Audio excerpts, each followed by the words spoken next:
जय Hind and hello guys, स्वागत है आपका आपके अपने YouTube चैनल ज्ञानदेह होस्ट में। और इस वीडियो में मैं आपको बताने वाला हूं Rajasthan high court junior personal assistant online form 2024 के बारे में कि कैसे आपको इस भर्ती का फॉर्म फिलअप करना है। तो आप इस वीडियो को देखते रहिए, यहाँ पर आपको स्टेप बाय स्टेप पूरी जानकारी दी जाएगी जिससे कि आप इस फॉर्म को बिना किसी मिस्टेक के भर पाएंगे। तो चलिए शुरू करते हैं गाइज। ये आपका अप्लाई लिंक है, ये आपको वीडियो को डिस्क्रिप्शन में दिया है। जैसे ही आप लिंक ओपन करेंगे आपके सामने ये वेबसाइट आ जाएगी। अब यहां पर आने के बाद में आप डिटेल एडवर्टाइजमेंट के ऊपर क्लिक करके जान लीजिएगा कि इसमें आपको क्या सैलरी मिलेगी और इसके अलावा इसमें कितनी पोस्ट किस कैटेगरी पर निकाली है, अप्लाई करने के लिए आपसे क्या क्वालिफिकेशन मांगी है, वो सब जानकारी भी आप यहां पर चेक कर लेंगे। एंड ये सभी जानकारी चेक करने के बाद में अगर आप इसमें एलिजिबल है और इंटरेस्टेड है फॉर्म को फिल करने के लिए, तो आप कैसे फिल करेंगे वो आप जान लीजिए। आप इसमें ऑल इंडिया से अप्लाई कर सकते हैं। तो यहां पर आने के बाद में आपको रजिस्टर नाउ के ऊपर क्लिक करना है। एंड देन अब आप यहां पर एप्लीकेंट नेम के अंदर जो भी आपका नाम है 10th के सर्टिफिकेट के अकॉर्डिंग आप यहां पर एंटर कर देंगे। फिर आपको आपका फादर नेम यहां पर एंटर करना है। एंड ये एंटर करने के बाद में फिर आपको आपकी माताजी का नाम एंटर करना है। और फिर इसके बाद में यहां पर आपको आपका जेंडर सिलेक्ट करना है। डेट ऑफ बर्थ आपकी क्या है वो आप सिलेक्ट कर लेंगे, पहले डे, फिर आपका जो मंथ है वो, और फिर यहां पर जो भी आपका ईयर है वो भी आप सिलेक्ट कर लेंगे। फिर आप आपका मोबाइल नंबर डालेंगे, वेरीफाई के ऊपर क्लिक करेंगे तो आपको OTP मिलेगा। वो OTP आपको यहां पर डाल करके वेरीफाई करना होगा। इसके बाद में आप यहां पर आपका ईमेल एड्रेस एंटर करेंगे। फिर आपको यूजर नेम डालना है। यूजर नेम में आप यहां पर जो भी आपका नाम है वो डाल दीजिए और बाद में कोई नंबर इस्तेमाल कर लीजिएगा।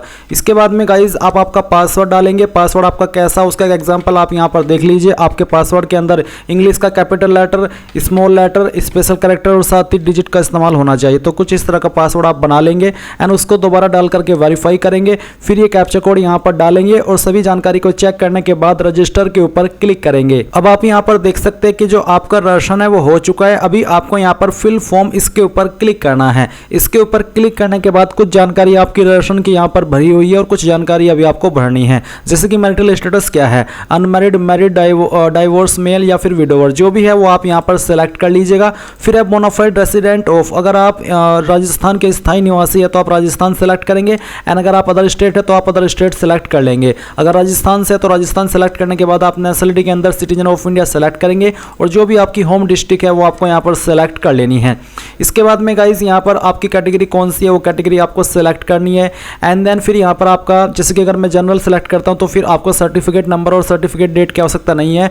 बट अगर आपकी कैटेगरी जनरल के अलावा अन्य है तो उसमें आपको जो आपका कास्ट सर्टिफिकेट होता है तो कास्ट सर्टिफिकेट नंबर आपको यहाँ पर देना है और सर्टिफिकेट आपने कब बनवाया है वो डेट भी आपको यहाँ पर लिखनी होगी। जनरल को ये चीज़ नहीं देनी होती है। फिर है special category, person with disabilities, अगर आप विकलांग है तो यस करिए, नहीं तो आपको नो करना है। इसके बाद गाइज यहाँ पर आप देखेंगे नीचे कुछ सवाल आपसे पूछे, जैसे कि employ serving in connection with the affairs of the state in substantive और in temporary capacity.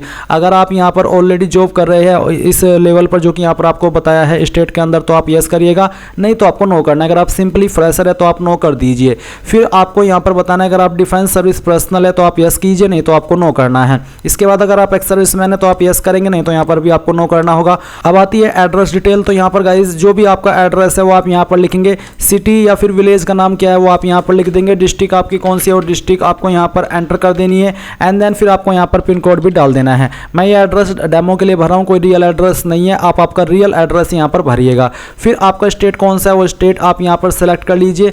And then फिर यहाँ पर अगर आपका कोई फ़ोन नंबर या फिर STD कोड है, STD कोड के साथ में आपको यहाँ पर देना होगा, या फिर आपका सेकंड मोबाइल नंबर भी आप यहाँ पर दे सकते हैं। इसके बाद गाइज आप देखेंगे एजुकेशनल क्वालिफिकेशन। तो यहाँ पर आता है सेकेंडरी यानी कि 10वीं की जानकारी। 10वीं आपने किस बोर्ड से किया उस बोर्ड का नाम आपको यहाँ पर देना है। किस साल के अंदर आपने पास कर ली थी वो साल आप यहाँ पर सेलेक्ट करेंगे और फिर आपकी डिवीज़न या फिर ग्रेड क्या थी वो आप यहाँ पर लिख देंगे। सेम वे में आपको 12वीं की जानकारी भरनी है। आपने 12वीं का बोर्ड क्या है वो आप लिखेंगे और 12वीं किस साल के अंदर आपने पास की है वो आपको यहाँ पर सिलेक्ट कर लेना है। एंड देन फिर आपकी जो डिवीज़न है या फिर ग्रेड है वो क्या है वो भी आप यहाँ पर एंटर कर देंगे। इसके बाद में यहाँ पर आता है ग्रेजुएशन। तो ग्रेजुएशन आपने किस यूनिवर्सिटी या फिर इंस्टीट्यूट से किया है उसका नाम आपको यहाँ पर एंटर करना होगा। ये एंटर करने के बाद सेम तरीके से आपको यहाँ पर बताना है कि किस साल के अंदर आपने आपकी क्वालिफिकेशन पास कर ली थी और फिर आपकी डिवीज़न या फिर ग्रेड क्या थी वो आप यहाँ पर सिलेक्ट कर लीजिए या एंटर कर दीजिए। Whether possess basic knowledge of computer, कि आपको कंप्यूटर की बेसिक नॉलेज है, तो आप यहाँ पर यस नो में उसका आंसर कर देंगे। फिर कुछ और सवाल आपसे पूछे हैं, do you have more than one spouse living, यानी कि क्या आपकी एक से ज़्यादा जीवित पत्नी है या फिर पति पत्नी है, अगर हाँ तो यस, नहीं तो आप नो करेंगे। अगला सवाल है कि क्या आपने आपकी मैरिज के अंदर दहेज एक्सेप्ट किया था, अगर हाँ तो यस, नहीं तो आप नो करेंगे। इसके बाद are you married to the person having already a wife living, यानी कि क्या आपने एक ऐसे व्यक्ति से शादी की है जिसका ऑलरेडी पत्नी है और जो कि जीवित है, अगर हाँ तो यस, नहीं तो आप नो करेंगे। फिर वेदर एनी फर्स्ट, क्या आपके ऊपर कोई एफआईआर दर्ज हुई है, अगर हाँ तो यस, नहीं तो आप नो करेंगे। क्या आप किसी एफआईआर या फिर ऑफेंस के लिए दोषी ठहराए गए हो कोर्ट के द्वारा, अगर हाँ तो यस, नहीं तो यहाँ पर आपको नो करना है।